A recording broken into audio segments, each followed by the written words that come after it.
Hi, everybody. Dan Illman, Nicole Russo. Welcome to Spa Babies. Our Thursday Spa Baby event is race number 5. We're kicking off the dollar pick 6 with a very competitive maiden special weight on the dirt. Let's take a look at this field. We're going 3/4 of a mile. It's for fillies. Now, this is one of those maiden auction races for horses that sold or were bought back for $50,000 or less in their most recent sale. I really like this condition, Nicole, because it gives owners an opportunity to run these bargain horses without having to risk losing them for a tag first time out. Yeah, absolutely. I think this has been a good condition to get some horses started. And as far as our viewers are concerned, they're very interesting competitive betting races.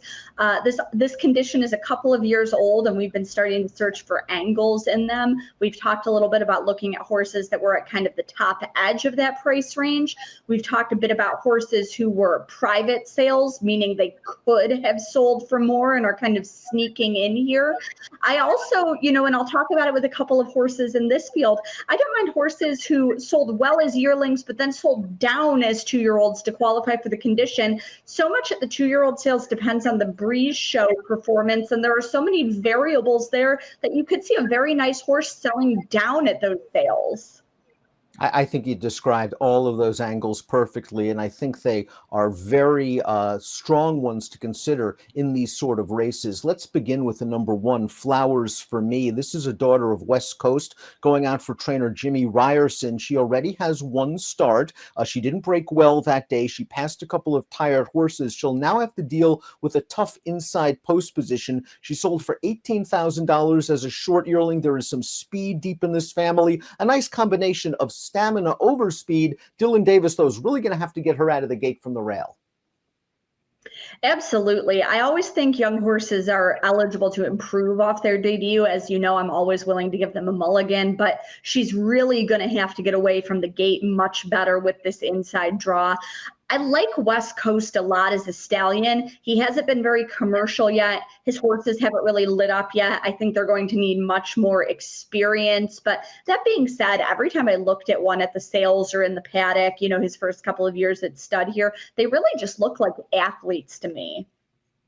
The number 2 is La Colorada, a debut runner going out for trainer Rafael Romero, who is based at Parks. Now, these connections have not had this filly very long. She's by Not This Time, and she just was purchased for $11,000 in June after breezing a furlong in 10-2. Not This Time is one of the best first-time starter sires, especially with 2-year-olds, winning at 21%. There's some class on the bottom of this pedigree. Just a limited work tab. Again, these connections have only had this filly a short amount of time.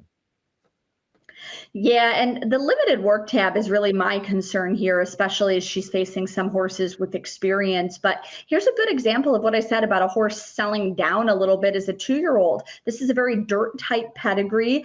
She didn't really light up the board breezing at the 2-year-old sale, but she was breezing on a synthetic surface there, which could explain part of that. So I think that's the sort of thing you want to keep an eye out for in some of these races. The number 3 is Ms. Mastery. She's a daughter of Mastery, who is a very good 2-year-old, but is struggling a bit with his 2-year-old first-time starters, only clicking at 5%. This one goes out for trainer Kenny McPeak, who sent out a long shot juvenile debut winner the other day at Saratoga. And you might want to check out Mike Welsh's Clocker reports to see if maybe Ms. Mastery worked in company with that one, especially the most recent gate work. There's some class in this pedigree. The second dam was a very nice horse. Yeah, and Kenny McPeak has been very good at scouting out good horses and nice pedigrees for what you'd consider bargain prices. And he's been very good at using this particular condition since it debuted to get his horses going. There is more route ability in this family, and the Masteries seem to be doing better with a little bit of experience. But this is one that I wouldn't rule out at some value. The number 4 is Janukkah. This is a daughter of first crop sire Maximus Mischief, who was campaigned by trainer Butch Reed, and this is a half-sister to a juvenile stakes place dirt sprinter named Summer Lightning. There is speed in this pedigree, and she took a lot of money in her career debut in a 10-horse field at Saratoga. This Butch Reed trained filly went off as the favorite, showed brief speed. I think it's a very good sign that Arad Ortiz comes right back to ride again.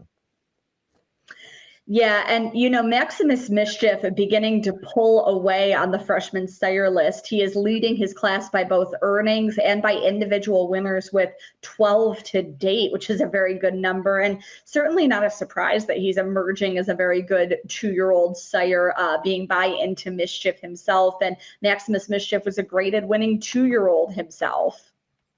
The number 5 is Leslie's Loot, and she looks like the likely speed of this race in both of her starts thus far, once on dirt, once on turf. She blasted out of the gate, and especially last time out on the grass, where she opened up a clear lead through some fast fractions, and then she got tired at the very end. Stamina is the issue as she stretches out to 6 furlongs, but she's fast, and maybe that's the key in these 2-year-old races sometimes. Just get right to the front and play catch me if you can. Yeah, and certainly that's a good way to stay out of trouble. I find it very interesting that she's turned in good efforts in both her races, but she did take a big step forward from a buyer perspective from her first start on dirt to her second start on turf. So it's interesting to see them going back to dirt here. If her connection saw something in her movement, her way of going, the way she handled the race that make them think, yes, let's get back to the dirt here, even though we had a very good turf effort. She's by Fast Anna. James Chapman is the trainer. The 6 is Accommodate Eva. This is a daughter of the fantastic sire Munnings, clicking 15% with his juvenile debut runners. This one is a half to a stake, several stakes-placed runners, a couple of them stakes-placed at 2. And I just think this Dallas Stewart trainee seems very well entered, a Louisiana bred, a $25,000 yearling. Yeah, and shows some very good works, coming into this. A great work tab kind of alternating, quick moves with sort of maintenance moves. We know Dallas Stewart can connect at a price, particularly with some modestly bred 2-year-olds coming up to Saratoga. Not that this one is modestly bred. Munnings has really emerged as one of the nation's elite sires, and plenty of precocity and speed underneath there to back him up. The number 7, Azteca Stardust, has been breezing at Monmouth for her trainer, Wayne Potts. She is by Sharp Azteca, and here's what Nicole was talking about. This one sold for $85,000 as a yearling. If that was it, she would not be eligible for this race, but after breezing a furlong in 10-4, she went for $20,000 after being bought back. She was sold privately at the sale. Sharp Azteca obviously has speed. There's plenty of speed on the bottom of this pedigree. For me, I'm going to take a wait-and-see approach after these Monmouth breezes. Yeah, and I think that's a good move to take a wait and see approach with this one, with the way the Sharp Aztecas have been running so far. They usually take a start or two. That being said, Sharp Azteca showed that miler speed considered so valuable in the American marketplace, and he's by New York's perennial leading sire Freud, out of a mare from the only crop of St. Liam. I would love to see, Sharp Azteca, who is standing in Kentucky, really succeed and be a breakout success for those sire lines in a major marketplace. A couple of New York breds complete the field. The number 8, Hayes Bay, is a daughter of the excellent debut stallion Upstart, 19% with 2-year-old first-time starters. Here's another example. She sold for $75,000 as a yearling, but was bought back for $42,000 in April after breezing a furlong in 10-3. There is speed in this pedigree, and Hayes Bay goes out for Joe Sharp, who certainly can click with a first-time starter. Absolutely. I think huge value out of the Joe Sharp barn. And this is another one that, that I'm talking about. I look at this pedigree, I see Upstart on top. I think, okay, this is going to be a dirt horse, and went out and breezed modestly again on a synthetic surface at the Ocala 2-year-old sale in April. Didn't light up the breeze board, didn't light up the bid board after that. And that's why this one qualifies for this condition.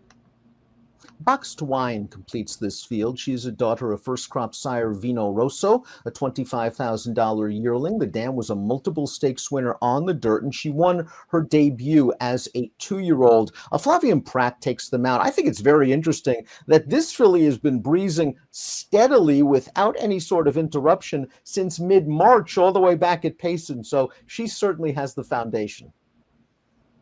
Absolutely. And, it seems like they've really taken this time with this May foal, said we're going to wait until we think she's ready to debut. Vino Rosso, among the leading freshman sires in his class early with a stakes winner already. And that surprised me because, I expect him to be a nice sire, but I certainly expected his runners to improve with experience and especially with distance. So the fact that they're quick is really, surprising and interesting to me. And that nice long work tab, I think, is what you want to see from a firster against some experienced horses. And I think you make a very good point about her being a late foal. And that's one of the reasons, perhaps, why they've taken so much time to get her ready when she's mature and ready to fire first time out. Let's take a look at our top selections as we kick off the dollar pick six on Thursday. You're going with Accommodate Eva. Dallas Stewart can pop with these Louisiana breds at Saratoga at a price. And I think you're going to get a price here. We're both looking for value.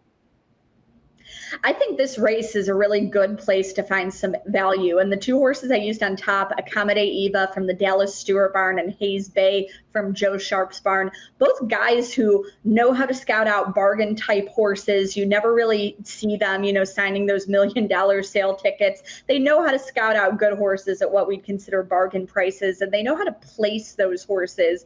These are both horses who sold well as yearlings and then kind of modestly priced later on. And, I think they're kind of sneaky good in this spot with a number of different ways you could go in this race. And again, like you, I'm looking for value because I'm not sure I completely trust Leslie's Loot. She's fast, but she has to prove to me that she can stay at this 3/4 of a mile distance. La Colorada is a bit of a stab at a price. I like the recent quick breeze at Parks, and especially I like the fact that she's by Not This Time and wins at a high percentage with 2-year-old debut runners. But in multiple race wagers, I want to use the Kenny McPeak runner, Ms. Mastery, and the Phil Antonacci trained runner, Boxed Wine as well. It's that competitive. 6,859 for Nicole, 2,396 for me. It's Spa Babies for Thursday, August the 17th. It's race number 5. Best of luck.